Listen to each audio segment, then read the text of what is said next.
RK रनक channel subscribe करें, बेल icon घंटी दबाएं।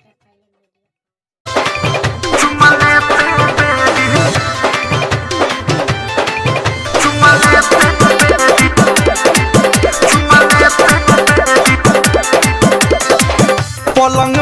परोसनी जवानी चिखो न कइले पलंग परोसनी जवानी चिखो न कइले हसनी तो रोक गइले सखी चुमा लेते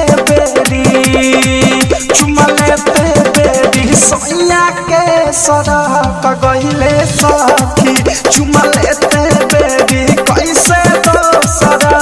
गइले सखी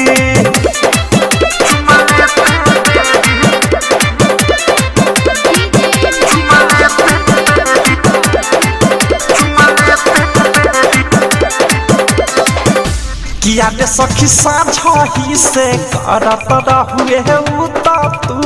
तुल किया दे सखी ना के माहे खाइल पियल फेंक दिहले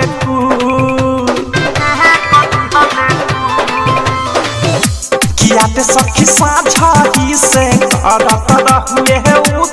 तुल किया दे सखी ना के माहे खाइल पियल फेंक दिहले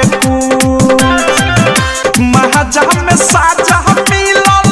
शुरुआत करते माथा तो खोदक गइले सखी चुमा लेते बेरी सैया के सड़क गइले सखी चुमा लेते बेरी कैसे सड़क गइले सखी डायमंड रिकॉर्डिंग स्टूडियो छौड़ादाना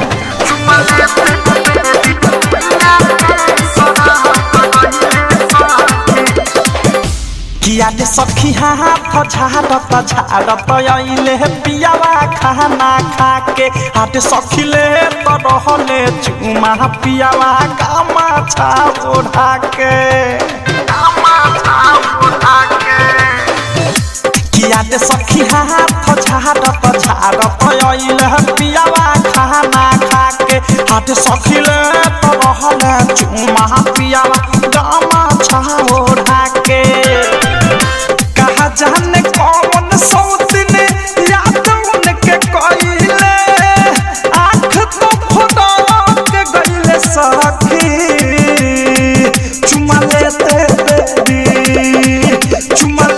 बेरी सैया के सड़क गइले सखी चुमा लेते बेरी सैया के सड़क गइले सखी